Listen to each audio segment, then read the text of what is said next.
আসসালামু আলাইকুম ভিউয়ার্স, আশা করি সবাই ভালো আছেন। সারিসা লাইফস্টাইল ব্লগে সবাইকে স্বাগতম। তো আজ আমি বউতা শাক রান্না করব, সেটি আপনাদের সাথে শেয়ার করব যে কিভাবে বউতা শাকটা রান্না করি আমি। তো এটা তেল ছাড়া রান্না করব। তো অনেকে তো আমরা তেল দিয়ে রান্না করে খাইছি, তেল দিয়ে ভাজি করলে ভালো লাগে, কিন্তু আমি আজকে তেল ছাড়াই ভাজিটা করব। তো সবাই আমার পাশে থেকো। আর আমি বালাচাও ভর্তা বানাবো, চিংড়ি মাছের বালাচাও যেটা, সেটা ভর্তা বানাবো। তো তোমরা আমার পাশে থেকো, ভিডিওটা দেখো।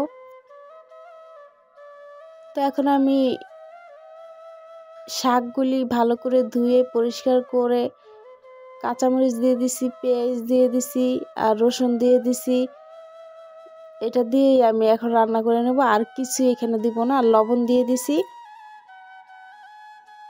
আর পেঁয়াজটা যদি তোমাদের মনে যদি না চায় দিবা না, তাহলে দিও না। পেঁয়াজ না দিলে ওই রান্নাটা হবে। তো ঢেকে রান্নাটা করে নিতেছি। তো এই যে এখন আবার ঢাকনাটা খুলে আবার নাড়াচাড়া দিব আমি। তা কে কে তোমরা এরকম তেল ছাড়া শাক রান্না করে খাইছো জানাবা। আর তেল ছাড়া শাক রান্না করে খাইলে কিন্তু শরীরের জন্য অনেক ভালো। যারা ডায়েট করে তাদের জন্য তো আরো ভালো। তেল ছাড়া রান্না করে খাইলে। এটা হচ্ছে আমার খালাদের বাড়ি যখন যাইতাম, আমার খালার শ্বশুর বাড়ি হচ্ছে কুমিল্লা। তো কুমিল্লা যখন যাইতাম, তো ও আমার খালাকে দেখতাম এইভাবে মানে তেল ছাড়া রান্না করতে। আমার কাছে অনেক ভালো লাগতো খাইতে। আমার খালাকে জিজ্ঞাসা করছিলাম, তো উনি বললো যে এইভাবে এইভাবে রান্না করবি, মানে ওনারা যেভাবে রান্না করে। এই যে দেখো আমি ডাইল ঘুটনিটা দিয়ে ভালো করে নেড়ে দিতেছি, ডাইল ঘুটনিটা দিয়ে। আর এই শাকটা যত নাড়বো বেশি, অত শাকটা মজা হবে।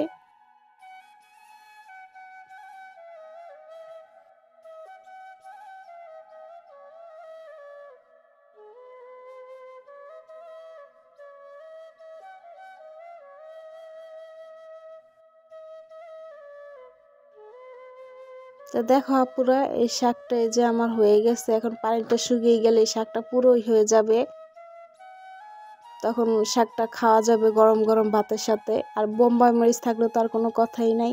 বোম্বাই মরিচটা দিয়ে শাকটা রান্না করলে অনেক ভালো লাগে, ঝালটা বেশি হয়। তো এই শাকটা রান্না করতে বেশি টাইম লাগে না, অল্প টাইমে রান্নাটা হয়ে যায়। তো এই যে ঢাকনা দিয়ে ঢেকে আবার একটু ভাপ দিয়ে নিছি শাকটা। তো পানিটা শুকিয়ে নিছি। তো এই দেখো আমার শাকটা হয়ে গেছে এখন। তো তোমরা কে কে এইভাবে শাক রান্না করে খাইছো বা খাও জানাইও কমেন্টসে। কার কার এরকম শাক রান্না ভালো লাগে তেল ছাড়া, আর কাদের কাদের দেশে এরকম করে খায় জানাইবা।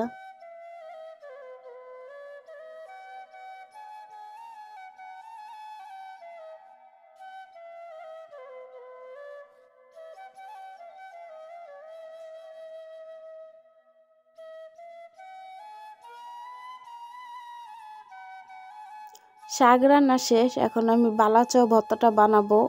তাই শুকনো মরিচ ভেজে এখন আমি শুকনো মরিচগুলি ডলে নিতেছি একটু লবণ দিয়ে।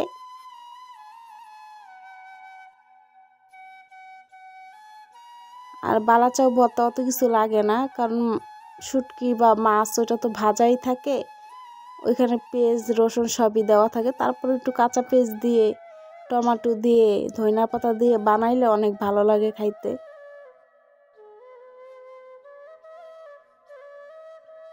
তো এটা হচ্ছে চিংড়ি মাছের বালাচাও যেটা, সেইটা। তার বালাচাও তো কাসকি মাছের আছে, তারপরে লইটা শুটকির আছে। তা আমি বানাবো চিংড়ি মাছ যেটা, সেটাই।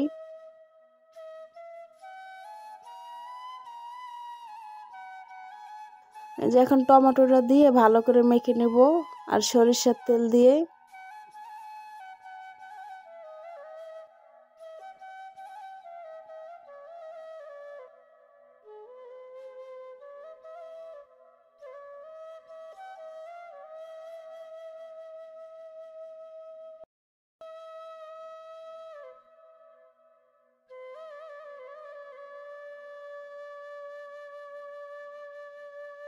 তো যে বালাচাও যে শুটকিটা ছিল, তো এটা দিয়ে দিছি, এখন ভালো করে মেখে নিতেছি। এখন এই যে সরিষার তেল দিয়ে মেখে নিব আমি। তো ঝাল ঝাল ভর্তাটা খাইতে অনেক মজা হয়, এমনি তো খাইতেও মজা লাগে বালা চাও, তো ভর্তাটাও ভালো হয়। তো সবাই বলবা আমার বালা চাও ভর্তাটা কেমন হয়েছে। তা এখন আমি ভাত খেয়ে নিব ওই শাকটা দিয়ে আর বালা চাও ভর্তা দিয়ে। মাছ মাংসর থেকে আমার কাছে সবসময় সিম্পল খাবারই ভালো লাগে। শাক সবজি একটু ভর্তা হইলে আর কোনো কিছুই লাগে না, মানে এগুলো অনেক ভালো লাগে খাইতে। আর মাছ মাংস তো খাইতে খাইতে অবক্তি এসে পড়ে, তারপর কিছু করার নাই, বাচ্চাদের জন্য রান্না করা লাগে। তা আমার ভিডিওটি যদি তোমাদের কাছে ভালো লাগে সাবস্ক্রাইব লাইক শেয়ার করবা, আমার পাশে থাকবা। আর যারা আমার পুরো ভিডিওটা দেখছো তাদেরকে অসংখ্য ধন্যবাদ আমার ভিডিওটি দেখার জন্য।